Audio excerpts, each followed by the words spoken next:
अस्सलाम वालेकुम। आज की वीडियो में हम सबसे पहले देखेंगे अल्टरनेटिव पॉली एडेनिलाइजेशन। अब सिंपल हमारे पास पॉली एडेनिलाइजेशन क्या होती है कि जिस तरह यहाँ पे दिखाया गया कि हमारे पास एक मैसेंजर आरएनए है, इसका एक 5 एंड है, एक 3 एंड है। तो 5 एंड पे जो सा है कैप ऐड होती है और 3 जो सा 3 एंड है वहाँ पे एक tail poly A tail add होती है, मतलब कि ए जो से न्यूक्लियोटाइड है उनकी एक सीक्वेंस आके अटैच होती है। तो ये कब होता है प्रोसेस? जब हमारे पास प्री मेच्योर आरएनए के अंदर कन्वर्ट होता है, तो ये कैपिंग का और टेल का ये जो सा है प्रोसेस होता है। तो जो टेल ऐड होती है उसको पॉली एडेनिलाइजेशन बोलते हैं। अब अल्टरनेटिव पॉली एडेनिलाइजेशन क्या है कि इसके अंदर होता है कि हमारे पास एक जीन से डिफरेंट जो सा है आरएनए की कॉपीज तैयार होती हैं, मतलब कि हमारे पास डिफरेंट मैसेंजर आरएनए के वर्जन्स होते हैं। अब ये जो सा है इम्यून सिस्टम के अंदर हमारे लिए कैसे हेल्पफुल है, तो इस तरह होता है कि अब हमारे पास डिफरेंट वर्जन है मैसेंजर आरएनए के। तो हमें पता है कि जब मतलब कि इन मैसेंजर आरएनए जो से हैं ये ट्रांसलेशन के प्रोसेस के अंदर होते हैं, इनसे प्रोटीन बनती है। अब हमारे पास डिफरेंट वर्जन है मैसेंजर आरएनए के, तो इम्यून सिस्टम के अंदर होगा। लेट्स सपोज हम अगर बी सेल को ले लें, तो इसके पास कोई सिग्नल आया है, इसने एंटीबॉडी प्रोड्यूस करनी है, तो इसके पास डिफरेंट वर्जन होंगे। तो हर जिस तरह मतलब हर दफ़ा डिफरेंट सिग्नल आएगा ना, कोई डिफरेंट एंटीजन आ रहा है, तो ये फिर इससे इसके पास वर्जन होंगे मैसेंजर आरएनए के, तो फिर ये हर मतलब सिग्नल के हिसाब से उतनी ही मतलब एंटीबॉडी प्रोड्यूस करेगी, उतनी ही प्रोटीन प्रोड्यूस होगी, अमाउंट भी और उसकी टाइप भी जो सा है इस तरह वेरी हो सकती है। एक ही जीन से हम different types of protein produce कर रहे हैं, किस मेथड के जरिए? पॉली एडेनिलाइजेशन के मेथड के जरिए। अब इसमें ये होता है कि हमारे पास जो सा है 5 एंड सेम होता है, 3 एंड हमारे पास डिफरेंट हो जाते हैं, मतलब डिफरेंट साइड्स होती हैं जहाँ पर पॉली एडेनिलाइजेशन हो सकती है, टेल ऐड हो सकती है। ठीक है, तो ये जो सा है पॉली एडेनिलाइजेशन का प्रोसेस है। इसके बाद ये होता है कि इसका जो 3 एंड है वहाँ पे माइक्रो आरएनए अटैच हो जाता है। अगर माइक्रो आरएनए जब अटैच हो जाए तो समटाइम ये होता है कि वो पूरे मैसेंजर आरएनए को डिग्रेड कर देता है, ख़त्म कर देता है। तो अगर हमने मतलब कि मैसेंजर आरएनए को ख़त्म करना है, डिग्रेड करना है, तो इसकी एक जो सा एंड है वहाँ पे जो सा है हमारा माइक्रो आरएनए अटैच हो जाएगा। तो ये भी होता है कि माइक्रो आरएनए की अटैचमेंट सम टाइम है कि वो मतलब मैसेंजर आरएनए को डिग्रेड करती है, वरना ये प्रोटीन रेगुलेशन के अंदर भी माइक्रो आरएनए अपना रोल प्ले करता है। इसके बाद जो है मैं आपको ना मतलब कि नोट से बताने से पहले ये जस्ट जो सा है सिंपल सा कंसेप्ट देना चाहती हूँ, ताकि वहाँ पे बाद में आपको समझ आ जाए। ठीक है, आपके पास सबसे पहले एक बी सेल है। ठीक है, बी सेल ये है बोन मैरो। हमने चलिए स्टार्ट से देखते हैं। पहले हमारे पास लिकोसाइट थे, लिकोसाइट से आगे हमारे पास कॉमन मेलोइड प्रोजेनिटर और कॉमन लेम्फॉइड प्रोजेनिटर था। कॉमन लेम्फॉइड प्रोजेनिटर जो सा है वो बी और टी सेल में कन्वर्ट हो रहा था। ठीक है, यहाँ तक याद आ गया। अब आगे जो सा बी सेल है वो पहले जो सा है प्री मेच्योर होता है, उसके बाद वो मेच्योर होता है। ठीक है, अब ना ये जो सा है ये सारा हो रहा होता है बोन मैरो में। ये जो सा है मैं नोट से आपको डिटेल में बताऊंगी।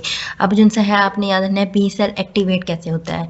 बी सेल के साथ ही एंटीजन आया, एंटीजन आके अटैच होगा और बी सेल है एक्टिवेट हो जाएगा। अब ठीक है, बी सेल एक्टिवेशन हो गई। बी सेल जब एक्टिवेट हो जाता है तो फिर क्या होता है? बी सेल प्रोलिफरेशन होती है। बी सेल प्रोलिफरेशन मीन कि बी सेल अपने जैसे बहुत सारी कॉपीज बना लेता है। ठीक है, मतलब कि एंटीजन से एक्टिवेशन के बाद ये होता है प्रोलिफरेशन हो गई, बहुत सारी कॉपीज बन गई। अब यहाँ पे है टर्मिनल डिफरेंशिएशन का प्रोसेस होता है। टर्मिनल डिफरेंशिएशन के प्रोसेस में जो से कुछ सेल जो से हैं बी सेल्स जो एक्टिवेट हुए थे, कुछ जो से हैं वो प्लाज्मा सेल या और कुछ जो से हैं वो मेमोरी बी सेल के अंदर कन्वर्ट हो जाते हैं। ठीक है, मैं यहीं पे बता देती हूँ कि प्लाज्मा सेल्स क्या होते हैं और मेमोरी बी सेल्स क्या होते हैं। प्लाज्मा सेल्स हमारे जो से होते हैं ये एक्टिव सेल होते हैं और ये एंटीबॉडीज को प्रोड्यूस करते हैं। ठीक है, एंटीबॉडी सिक्रीटिंग सेल से भी आप उनको कह सकते हैं। प्लाज्मा सेल जो है ये एंटीबॉडीज प्रोड्यूस करेंगे। ठीक है, ये एंटीबॉडी प्रोड्यूस करते रहते हैं। इनकी लाइफ जो सी है वो वेरी करती है। ये शॉर्ट लिव्ड भी होते हैं, लॉन्ग लिव्ड भी होते हैं। शॉर्ट लिव्ड में ये कुछ डेज तक मतलब रह सकते हैं, और लॉन्ग लिव्ड में ये है कि मंथ टू ईयर्स तक ये ना रह सकते हैं। ठीक हो गया। अब ये हो गया कि अगर मतलब कि टर्मिनल डिफरेंशिएशन के बाद अगर प्लाज्मा सेल में बी सेल कन्वर्ट हो रहा है तो ये एंटीबॉडीज को प्रोड्यूस करेगा, कॉन्टिन्यूसली प्रोड्यूस करेगा। या तो फिर ये जो सा है मेमोरी बी सेल के अंदर कन्वर्ट हो जाएगा। मेमोरी बी सेल जो सा है ये एक्टिव मतलब कि एंटीबॉडीज को प्रोड्यूस नहीं करता, एक्टिवली एंटीबॉडीज प्रोडक्शन के अंदर इन्वॉल्व नहीं होता। लेकिन जिस एंटीजन से ये मतलब बी सेल हमारा एक्टिवेट हुआ था, अगर वही एंटीजन दोबारा कभी हमारे बॉडी के अंदर इंटर होगा, हमारे सिस्टम में आएगा, तो ये मेमोरी बी सेल जो है उसको फौरन मतलब के किल कर देगा। पहले जो था ना, पहली दफ़ा समझे हमारी बॉडी में एंटीजन आया तो एक्टिवेशन हुई, एक्टिवेशन के बाद फिर प्रोलिफरेशन हुई, फिर जाके प्लाज्मा सेल बना, उसने एंटीबॉडीज़ बनाई और उसने किलिंग स्टार्ट की एंटीजन की, मतलब एंटीजन को किल करना स्टार्ट किया। लेकिन अब क्या होगा कि अब एक बार काम हो गया, अब मेमोरी सेल मौजूद हैं, अब जैसे ही वही एंटीजन दोबारा इंटर होगा तो ये प्रोसेस रिपीट नहीं होगा, मेमोरी सेल मौजूद हैं, ये डायरेक्टली उसको किल कर देंगे। ये हो गया। अब इसके बाद मैं आपको नोट से समझाती हूँ। इसमें जैसा हमने है बी सेल्स की डिफ्रेंशिएशन देखनी है कि वो कैसे डिफ्रेंशिएट होते हैं। ठीक है, हमारे पास एक जीन है जिसको हम PAX5 बोलते हैं। ठीक है, ये हमारे पास एक जीन है। ये जीन जो सा है ये मतलब कंट्रोल करता है बी सेल की कैरेक्टरिस्टिक्स को, या फिर ये डिसाइड करता है कि ये जो सा हमारे पास है ये बी सेल होगा। तो ये बी सेल मतलब कि ये जीन है हमारे पास। ठीक है, ये वो जीन है जो सा है बी सेल्स के अंदर पाया जाता है। ठीक है, अब हमारे पास जो सा है ये वाला प्रोसेस जो सा है, हमारे पास हीमेटोपोइटिक स्टेम सेल्स हैं, उससे फिर कॉमन कॉमन मेरोइड प्रोजेनिटर और कॉमन लिम्फाइड प्रोजेनिटर और कॉमन लिम्फाइड प्रोजेनिटर के अंदर बी और टी सेल्स जो से हैं ये बन रहे हैं। ये वाला जो सा है ये प्राइमरी लिम्फाइड ऑर्गन, मीन के प्राइमरी लिम्फाइड ऑर्गन जिस तरह के बोन मैरो, ये जो सा प्रोसेस है ये वाला इतना जो सा है ये हमारी बोन मैरो के अंदर हो रहा है। ठीक है, और ये वाला जो सा है ये एंटीजन इंडिपेंडेंट है। ठीक है, इतना प्रोसेस। बी सेल जो सा है नीव होता है, फिर मैच्योर होता है। ठीक है, और ये एंटीजन इंडिपेंडेंट रीअरेंजमेंट हो रही है। ठीक है, अब नेक्स्ट जो सा ये वाला प्रोसेस है ये हमारे पास ना सेकेंडरी लिम्फाइड ऑर्गन्स के अंदर हो रहा है। ठीक, जिस तरह सेकेंडरी लिम्फाइड ऑर्गन जिस तरह के हमारे पास स्प्लीन है या फिर लिम्फ नोड वगैरह है, तो ये वाला प्रोसेस जो सा है ये सेकेंडरी लिम्फाइड ऑर्गन में हो रहा है।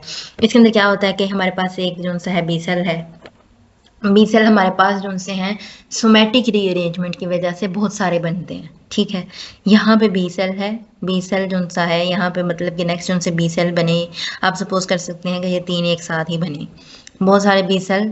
अब क्यों बहुत सारे बन रहे हैं? Due to somatic rearrangement. Somatic rearrangement की वजह से हमारे पास बी सेल्स बनते हैं, फिर उनमें से एक की एक्टिवेशन होती है, मतलब कि सब एक्टिवेट नहीं होते, कुछ की एक्टिवेशन होती है। एक्टिवेशन हो गई, एंटीजन आके अटैच हो गया। एक्टिवेशन के बाद मैंने फिर बताया क्या होता है, प्रोफिलेशन का प्रोसेस होता है, जो सा एक्टिवेटेड बी सेल है खुद को डिवाइड करता है, बहुत सारी अपनी सारी कॉपीज बना लेता है। ठीक है, तो जब ये मल्टीपल उसके सेल्स जो से बन जाते हैं, और ये मल्टीपल सेल जो से हैं, अब यहाँ पे भी प्रोफिलेशन क्यों हो रही है? Due to somatic rearrangement. ठीक हो गया, ये भी सोमैटिक रीअरेंजमेंट की वजह से है।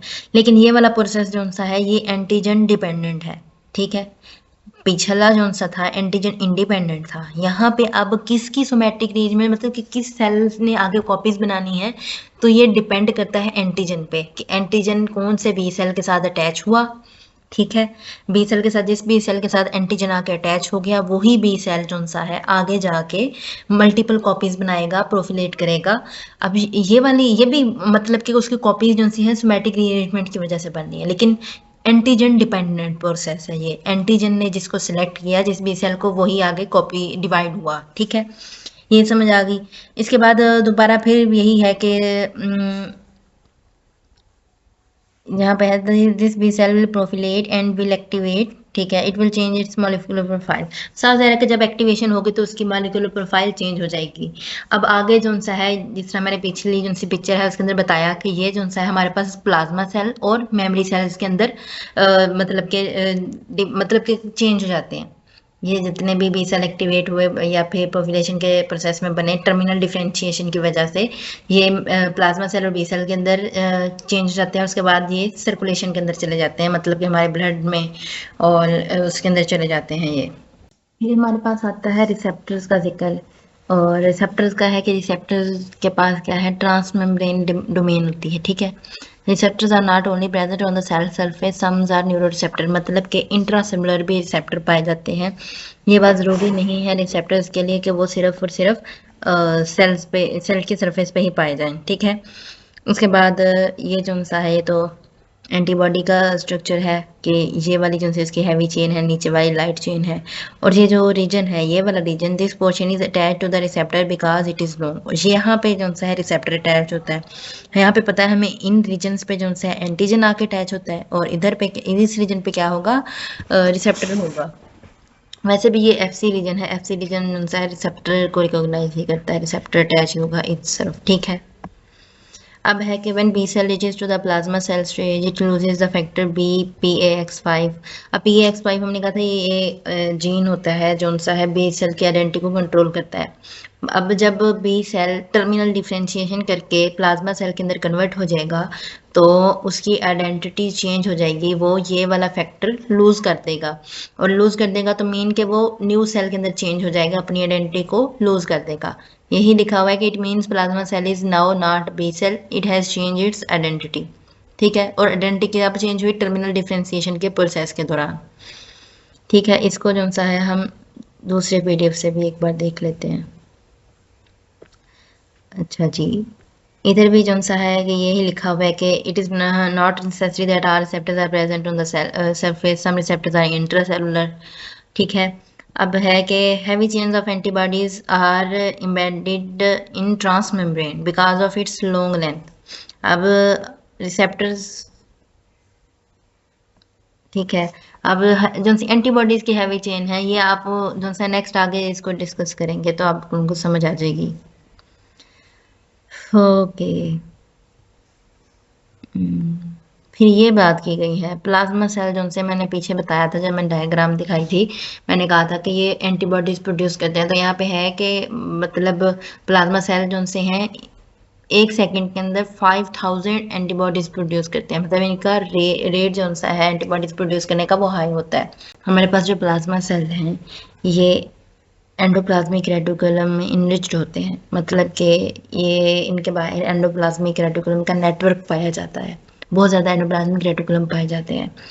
तो अभी जब सिक्रीशंस होती हैं प्लाज्मा सेल एंटीबॉडीज प्रोड्यूस करते हैं तो एंडोप्लाज्मिक रेटिकुलम के जरिए वो गोल्जी कम्प्लेक्स, गोल्जी एपरेटस में जाते हैं, वहाँ पे उनके वेसिकल्स बन के उसके सूरत में ये फिर आगे लिम्फेटिक सिस्टम में या फिर ब्लड स्ट्रीम के अंदर जो से एंटीबॉडीज जाते हैं, ठीक है। ये प्रोसेस होता है। उसके बाद हमारे पास आता है टाइटर, टाइटरेशन का वर्ड, टाइटर। टाइटर क्या है कि लेवल ऑफ समथिंग, मतलब किसी भी चीज़ की मिकदार या उसका लेवल।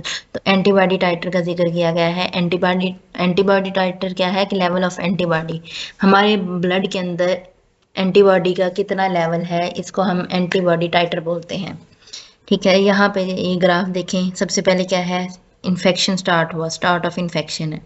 फिर यहाँ पे क्या है कि मिड टाइम है, इन्फेक्शन जो सा था यहाँ पे क्या था, मैक्सिमम था, और यहाँ पे फिर ऐसा ऐसा ख़त्म हो गया, मतलब कि यहाँ पे क्योर हो गया। तो अब जब स्टार्ट में था तो एंटीबॉडी की प्रोडक्शन क्या थी, ज़ीरो थी। फिर जैसे जैसे इन्फेक्शन बढ़ता गया एंटीबॉडी की प्रोडक्शन स्टार्ट हुई, फिर एक पॉइंट आया जब वहाँ पे एंटीबॉडी की प्रोडक्शन मैक्सिमम है। उसके बाद फिर क्या है, एंटीबॉडी की प्रोडक्शन कम होती होती होती बिल्कुल अगर इन्फेक्शन ख़त्म हो गई तो फिर ज़ीरो हो गई, ठीक है। ये चीज़ है। अब ये जो सा है इम्यूनोलॉजिकल मेमोरी, इसकी बात हमने जो सी है पहले भी की है कि हमारे पास जो मेमोरी सेल्स होते हैं वो ऑलरेडी मतलब बने होते हैं, तो जैसे ही एंटीजन आता है तो वो मेमोरी सेल जो है उसको किल कर देते हैं। अब इम्यूनोलॉजिकल मेमोरी के लिए हम क्या क्या वैक्सीन भी यूज़ करते हैं। तो पहले देखें कि इन्फेक्शन हुआ, एंटीजन आया, चाहे वो वैक्सीन के थ्रू आया या वैसे एंटीजन आया, तो हमारी बॉडी के अंदर एंटीबॉडी प्रोड्यूस हुई, ठीक है। एंटीबॉडी प्रोड्यूस होगी, एंटीबॉडी मतलब कि हमारे पास मेमोरी बी सेल जो हैं वो बन गए। अब दोबारा इन्फेक्शन हुआ तो और हमारे पास एंटीबॉडीज़ क्या है ऑलरेडी प्रेजेंट होंगी, तो फिर क्या है फ़ौरन जो सा इन्फेक्शन ख़त्म हो जाएगा, उसको किल कर दिया जाएगा। उसके बाद यही हमारे पास मेमोरी सेल है।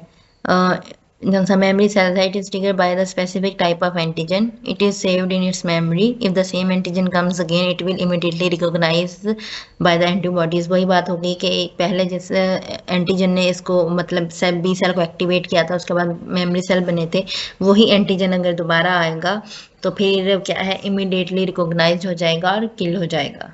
ये बात थी।